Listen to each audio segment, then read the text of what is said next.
শীতকালে গরম গরম ভাত ডালের সাথে বেগুন ভাজা খেতে কার না ভালো লাগে বলো। আর বেগুন ভাজা করতে তো লাগে কারি কারি তেল। কি করব, চলো আজকে আমি তোমাদের এই মুশকিলটা আসান করে দিচ্ছি। আজকে আমি বেগুন ভাজা করব একেবারে বিনা তেলে। কি করে বিনা তেলে আমি বেগুন ভাজা করছি চলো দেখে নাও। দেখো, এখানে আমি একটা বেগুন নিয়ে নিয়েছি। বেগুনটাকে আমি গোল গোল করে কেটে নিয়েছি। এবার খুব ভালো করে বেগুনটাকে আমি ধুয়ে টুয়ে নেব।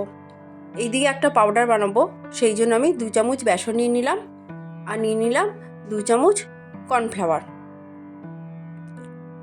আর দিয়ে দেবো সামান্য একটু হলুদ, সামান্য কাশ্মীরি লঙ্কার গুঁড়ো, সামান্য একটু জিরের গুঁড়ো আর সামান্য ধনের গুঁড়ো।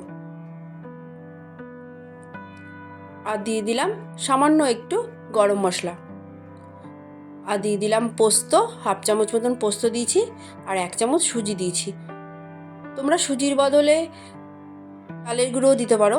আর দিয়ে দিলাম নুন পরিমাণ মতন, দিয়ে খুব ভালো করে একসাথে সবগুলোকে মিশিয়ে নিলাম। ব্যাস, আমার এদিকে মেশানো হয়ে গেছে। এবার দেখো, যেই বেগুনগুলোকে আমি কেটে রেখেছি সেই বেগুনগুলোর মধ্যে নুন দিয়ে দেবো পরিমাণ মতন।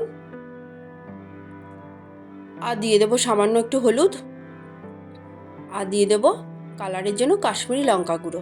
কাশ্মীরি লঙ্কার গুঁড়ো দিলে কালারটা সুন্দর লাগে, সেই কারণে দিয়েছি। তোমরা না চাইলে নাও দিতে পারো, কোনো অসুবিধা নেই। দিয়ে খুব ভালো করে মিশিয়ে নেব। আর আরেকটা জিনিস দিলাম আমি, চিনি, সেটা বলতে ভুলে গেছিলাম। এবার দিয়ে খুব ভালো করে মিশিয়ে নেব। বেগুন ভাজাতে কিন্তু সামান্য একটু চিনি দিলে কিন্তু খেতে ভালোই লাগে। খুব ভালো করে মেশাতে হবে। আর নুনটা কিন্তু তোমরা একটু বুঝে দেবে, কারণ যেই গুঁড়ো আর কি পাউডারটা বানিয়েছিলাম ওর মধ্যেও আমি একটু নুন দিয়েছি, সেই কারণে নুনটা বুঝে দিতে হবে। দেখো, সবগুলোতে আমার মেশানো হয়ে গেছে। এবার যে পাউডারটা বানিয়েছি সেই পাউডারটা বেগুনের সাথে মিশিয়ে নেব। আর বেগুনের মধ্যে নুন হলুদ মেশানোর পর 2-3 মিনিট ওয়েট করবে, দেখবে বেগুনটা একটু ভেজা ভেজা মতন হয়েছে, তখনই কিন্তু এই পাউডারের সাথে মেশাবে। ভেজা ভেজা হলে এই পাউডারটা কিন্তু বেগুনের গায়ে খুব ভালো করে লাগবে।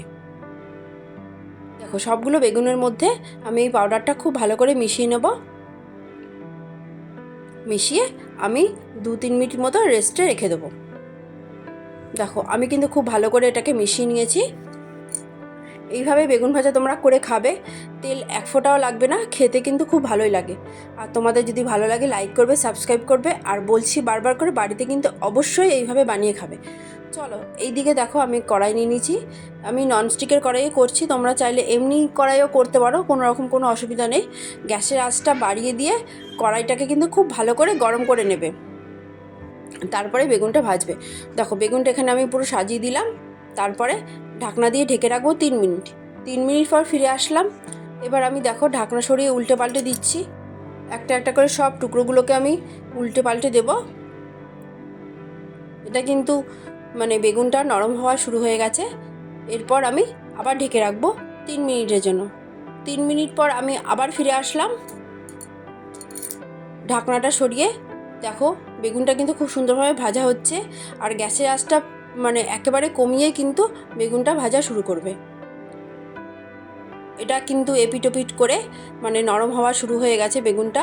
আর বেগুনটা একদমই পুড়বে না, খেতেও কিন্তু ভালো লাগবে। আর তেল তো একদমই প্রয়োজন হবে না। আবার উল্টে দিয়ে আমি আবার 2 মিনিটের জন্য ঢেকে রাখবো। চলো, আবার ঢেকে রাখলাম। 2 মিনিট পর ফিরে আসবো। এসে দেখো, বেগুনটা কিন্তু আমার একদম নরম হয়ে গেছে। দেখতে কি সুন্দর লাগছে বলো, আর খেতেও কিন্তু খুব সুন্দর লাগে। দেখো, একটা বেগুন তোমাদের তুলে দেখাচ্ছি।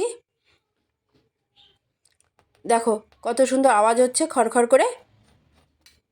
এই বেগুনটা কিন্তু ওপর থেকে একদম কুরকুরে আর ভেতর থেকে কিন্তু একেবারে নরম হয়েছে। দেখো, তোমরা দেখলেই বুঝতে পারবে।